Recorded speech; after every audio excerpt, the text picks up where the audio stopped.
Empezar tu testimonio preguntándote a partir de qué momento vos conocés la historia de Julio, de Lía y Yolanda Casco y qué vínculo te une a ellos. A los 17 años, en 1995, más precisamente en el mes de junio, conozco cuál es mi verdadera identidad. Hasta ese momento yo creía ser hijo de otro matrimonio que me crió. Marta Elvira Leirio y Carlos de Luchía fueron las personas que me criaron como hijo propio y quienes yo creía que eran mis padres. Hasta ese momento nunca había tenido dudas de mi identidad, no sospeché absolutamente nada en todo ese tiempo, con lo cual ese momento, mis 17 años, marcó un antes y un después en mi vida.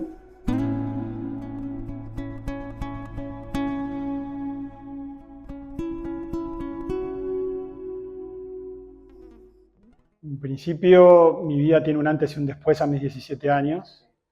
Hasta ese momento yo desconocía cuál era mi verdadero origen. Creía que la familia con la que me crié era mi familia de sangre, obviamente, y el vínculo con mis padres, muy bueno. Siempre sentí, como decía, tuve una infancia feliz, me dieron mucho amor, la pasaba muy bien, iba al colegio normalmente, con muchos amigos, estudiante promedio, o buen estudiante. Siempre me gustó mucho el deporte, hice de todos los deportes habidos y por haber en el colegio. Por suerte el colegio hacía mucho hincapié en lo social y en lo deportivo, además de lo académico. Y siempre el deporte que más me gustó fue el fútbol. Y no solo jugarlo, sino también ver fútbol, y particularmente al club del cual soy hincha, de la academia. Así que el shock que tuve a los 17 años al enterarme que en realidad mi origen era otro, que tenía una familia que me había estado buscando incansablemente todo ese tiempo y que mis padres estaban desaparecidos, bueno, fue muy grande, muy, muy difícil para mí enterarme de eso en una edad en la cual uno está empezando a madurar, a afianzar valores.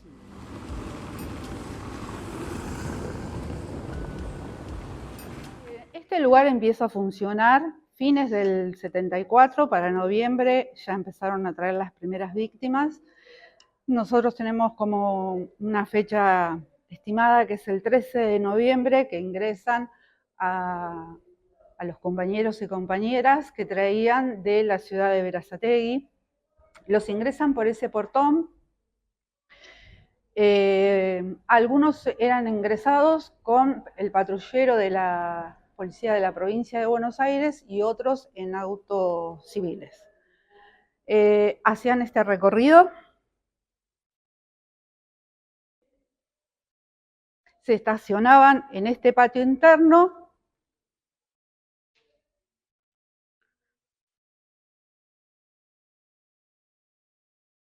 Y así como venían encapuchados o tabicados, los hacían ingresar por aquella puerta chiquita. Esta es una imagen aérea que muestra cómo era el barrio en el 79. Calle Bernet, Siciliano, y acá estamos a 2 cuadras de Martín Rodríguez, que nos lleva a Camino Negro. Pero la manzana esta está solamente el pozo y una casa de un vecino.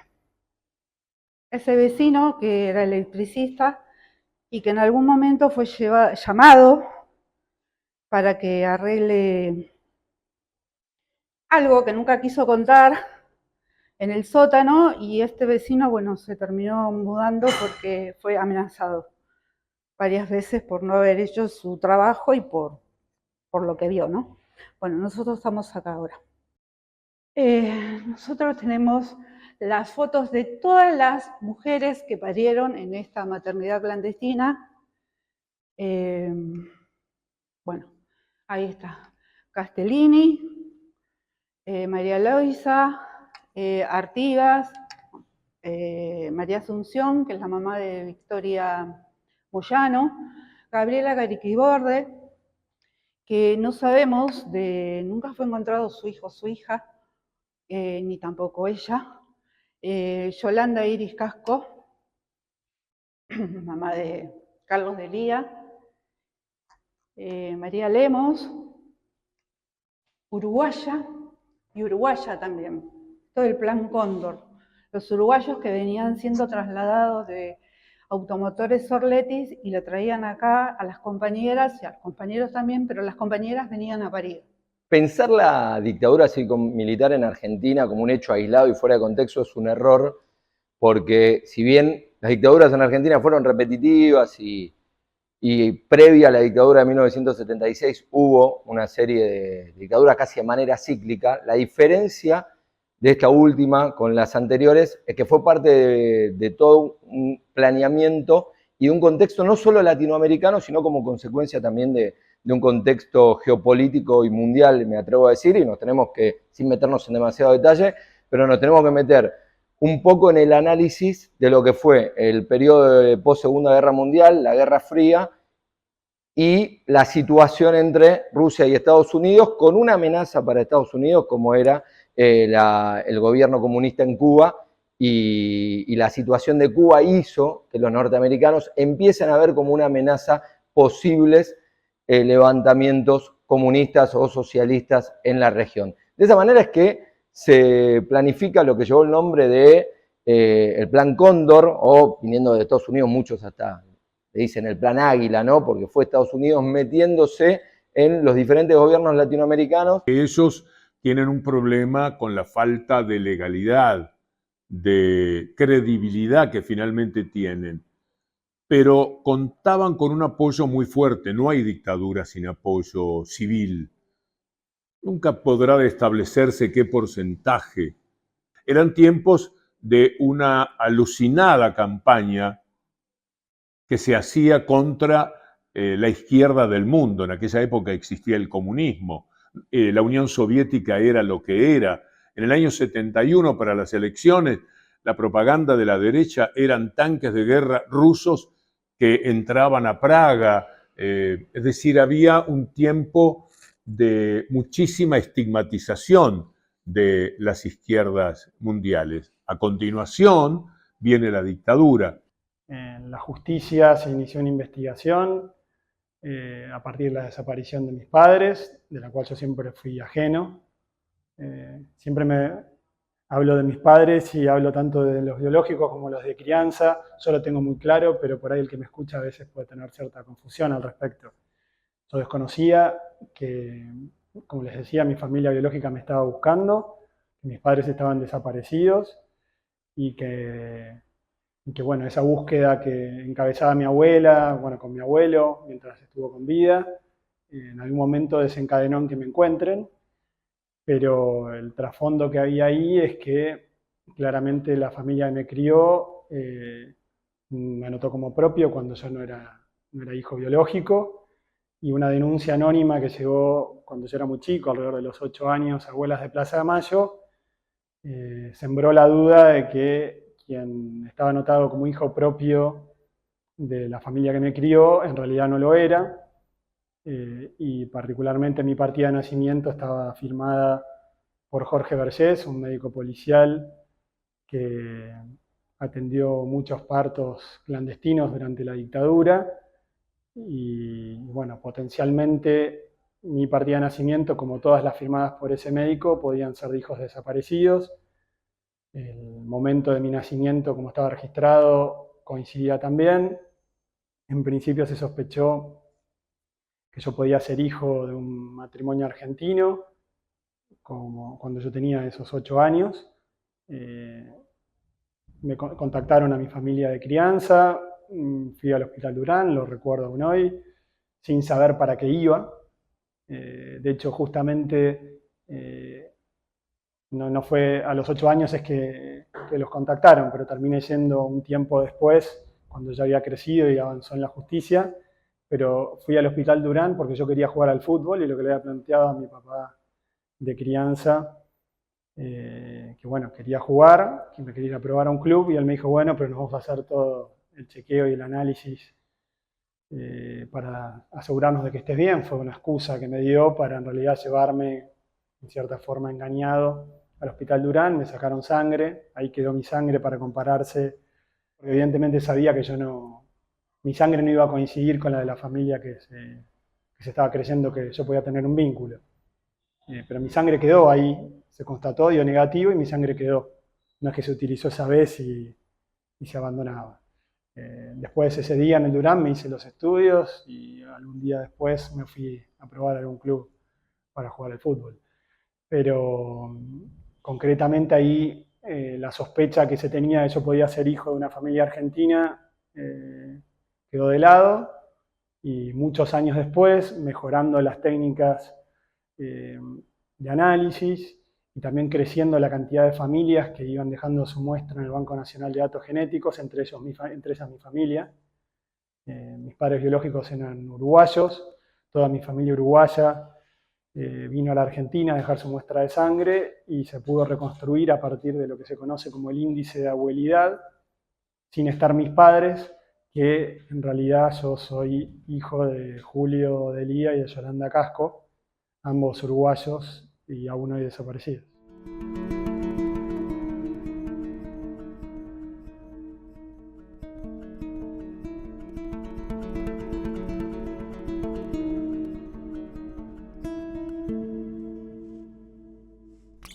Las dictaduras se parecen mucho, sobre todo en las épocas de apogeo de las dictaduras y también en sus decadencias. La dictadura uruguaya yo no viví en la decadencia. Cuando salí del Uruguay en el año 80 tenía un poder que no declinó.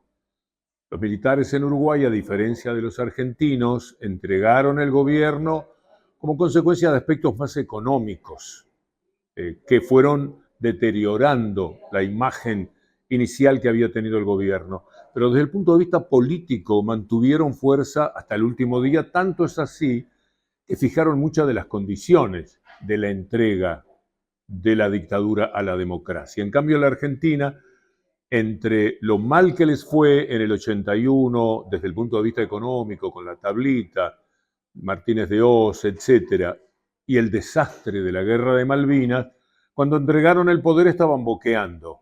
Prácticamente ellos mismos se querían ir, salvo por el temor de lo que iban a hacer los actos de justicia que ellos sabían que tenían que venir, por más que aspiraran a que esa justicia fuera militar y no política como finalmente fue. Así que la dictadura uruguaya siempre fue fuerte y es una característica a resaltar. Pero en líneas generales, cuando hay dictaduras fuertes, como el comienzo argentino y el desarrollo de la dictadura en Uruguay, los aspectos de la vida se parecen mucho. Miedo, actitud conservadora, observación de lo que pasa, poco hablar entre los ciudadanos, poca confianza en la relación. Pero la vida se impregna, además, de algo muy particular. Al haber un poder muy fuerte que representa el poder real, ese poder real también se manifiesta en términos parecidos al de la dictadura. Por lo tanto, hay dictadura en la vida política general, pero también hay dictadura en el comportamiento de los factores de poder. Un empresario poderoso es condescendiente con el comportamiento de la dictadura. También te hacen vivir las circunstancias de la dictadura. También hay una especie de mano dura que se ejecuta de cualquiera que tiene una forma de poder para ejercitarla sobre aquellos que son personas en dependencia o que están relacionados desde un lugar de poder inferior con esos poderosos que hay.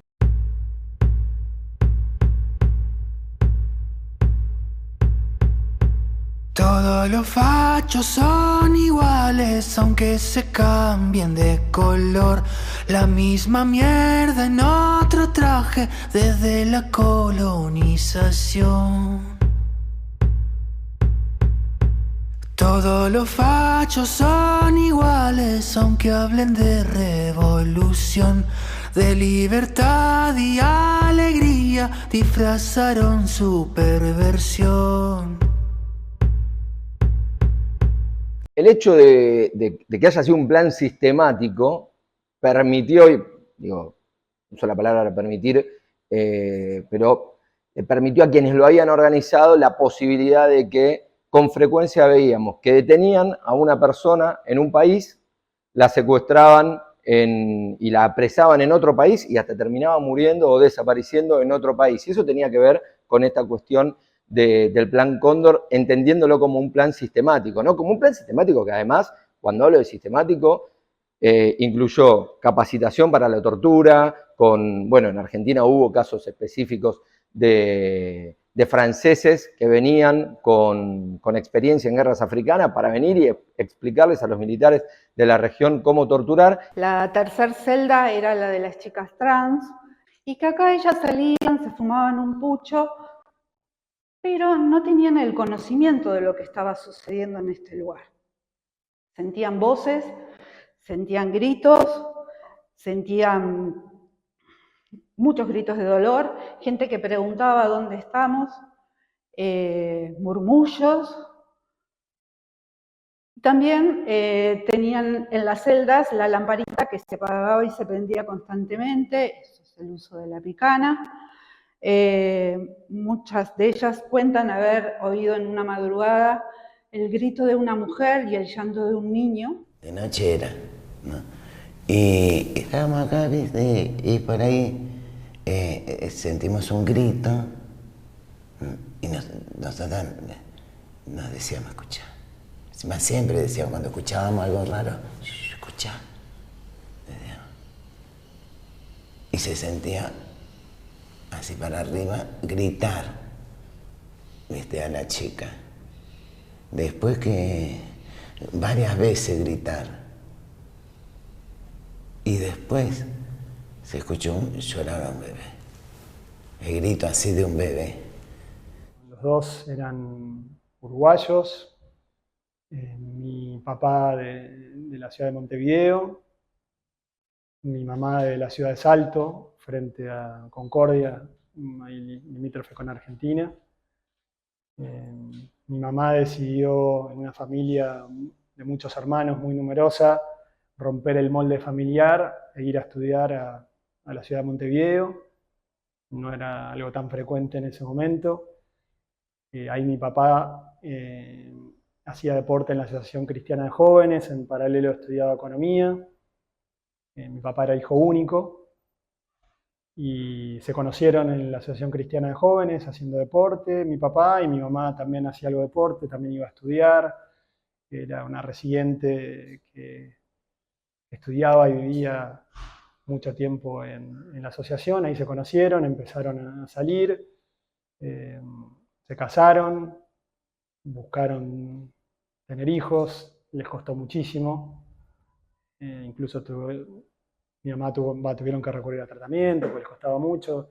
Cuando desaparecieron, por supuesto eran jóvenes, pero tal vez eran grandes para tantos jóvenes, mucho más chicos que ellos que estaban desapareciendo. Ellos tenían alrededor de 30 años los dos. Desaparecieron en Argentina, porque la dictadura había empezado antes en Uruguay, en el año 73, y poco después de casarse, como mi papá era presidente del Centro de Estudiantes, militaba en el Grupo de Acción Unificadora, el GAU, que es parte, una vertiente de lo que hoy es el Frente Amplio que nuevamente gobierna en el Uruguay. Bueno, mis padres decidieron venirse a vivir a Argentina para estar menos expuestos, pero siempre pensando en volver pronto. Empezó la dictadura también acá en Argentina, como pasaba en todo el Cono Sur. Y bueno, ya mi mamá cursando un embarazo de casi 8 meses, en diciembre del año 77, en la ciudad de San Fernando, donde ellos habían comprado un departamento que estaban pagando con un crédito. Mi papá estaba terminando su carrera de economista, mi mamá, los dos trabajaban, mi mamá era de secretaria, o sea, no se ocultaban, no se escondían, de alguna manera ayudaban a los uruguayos que pasaban por Argentina.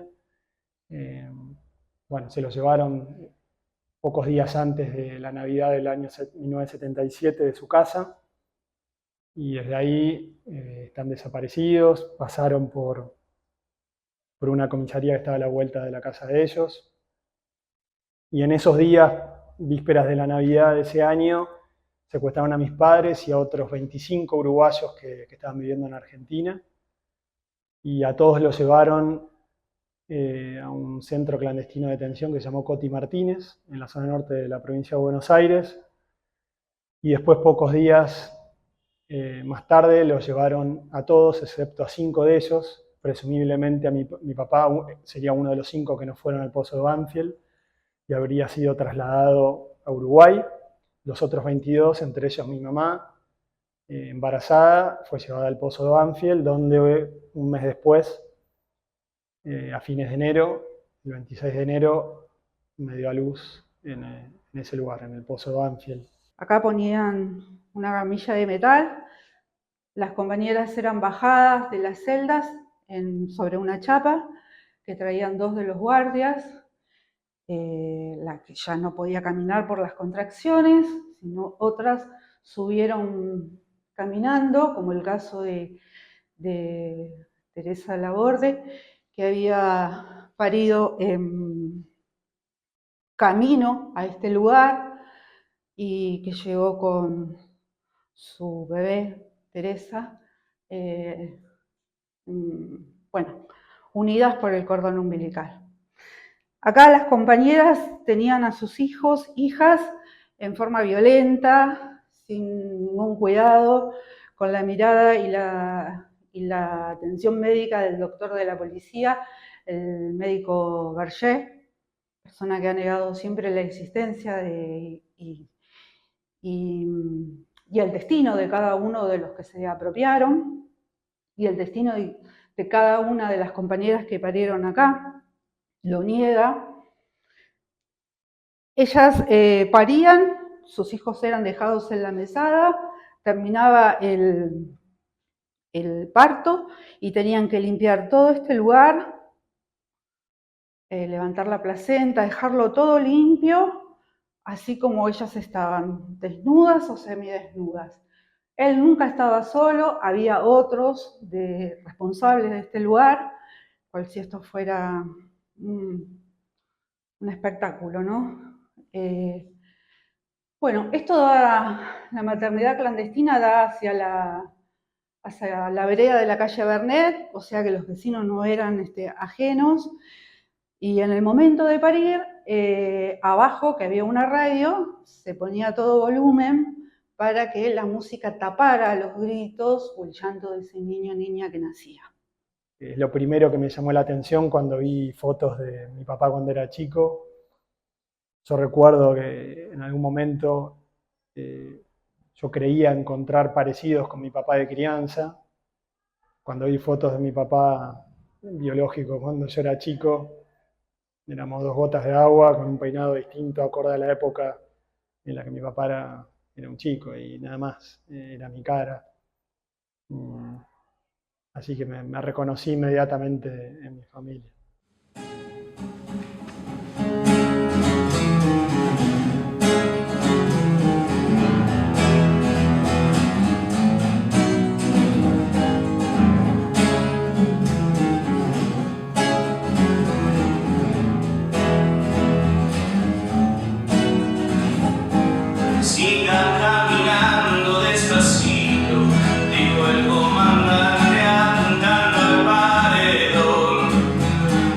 Yeah.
hincha de Racing me hizo mi papá de crianza. Él era hincha, tal vez no tan fanático, pero amaba el club y sentía un compromiso con el club de que había que ayudarlo siempre. Éramos abonados a la platea, a la vieja platea C, que es la platea baja, que hoy es la B. Ahí teníamos nuestro abono y recuerdo que teníamos un talonario. Cada talonario era para cada partido. Y si bien no me llevaba siempre, siempre renovaba ese abono. Aún conservo hoy, atesoro mis carnets tipo librito de cuando yo era chico, con mi foto. Y ya desde chiquito, no solo hincha, sino socio y después abonado de Racing. Y bueno, siempre como me gustó el deporte, me gustaba jugarlo, me gustaba ir a la cancha, me gustaba verlo. Cuando ya era adolescente, mis ganas de ir a la cancha era no cada tanto cuando me quería llevar mi papá, sino yo quería ir a todos los partidos, de local y de visitante. Y me empecé a escapar para ir a la cancha. Me acuerdo la primera vez que me escapé, me fui encesado porque estaba fracturado el brazo, me fui a la cancha de Huracán, a ver Racing Huracán en el Ducó, que ganó Racing 1-0, gol de Guillermo Pablo Gendulain. Arriba, sacó Bátimos, la toma Cabrol a Gendulain, tiró.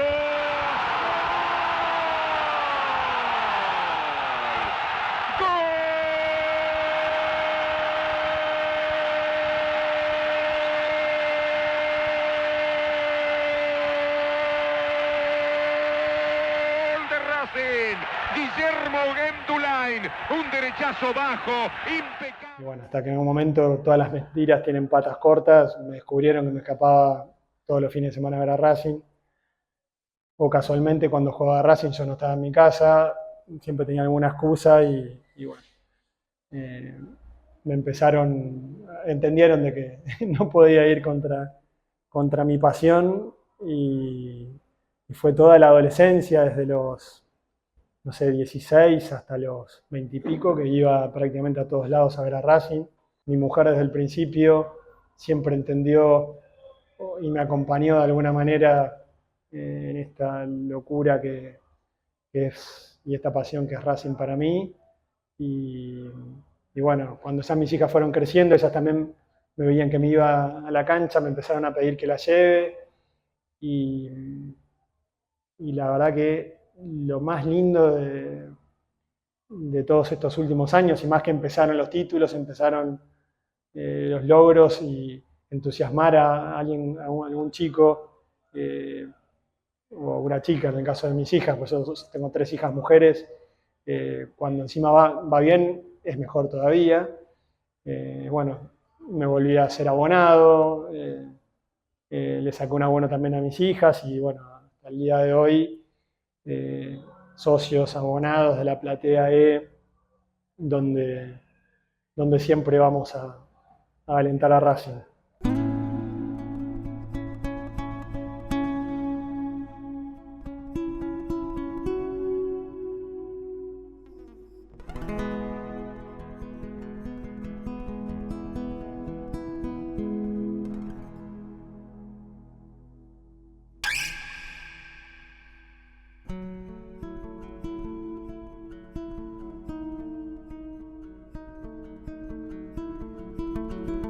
Siento parte de Abuelas de Plaza de Mayo. Es una manera un poco de retribuir todo lo que hizo Abuelas como organización, como institución por encontrarme, todo lo que ayudó a mi familia. Y bueno, hoy aún estamos buscando alrededor de 300 jóvenes que desconocen cuál es su verdadera identidad y un poco la manera de dar testimonio es contribuir en esa búsqueda. Seguir sembrando memoria, seguir haciendo que se conozca las cosas que ocurrieron, que se sepan las distintas historias y tal vez quien escucha, quien ve un spot, quien ve una entrevista, quien lee un libro, quien lee una nota, quien ve una película que traten sobre estos temas, tal vez se les despierta una duda. Bueno, qué mejor si podemos encontrar de esta manera alguno de todos los que faltan, ¿no?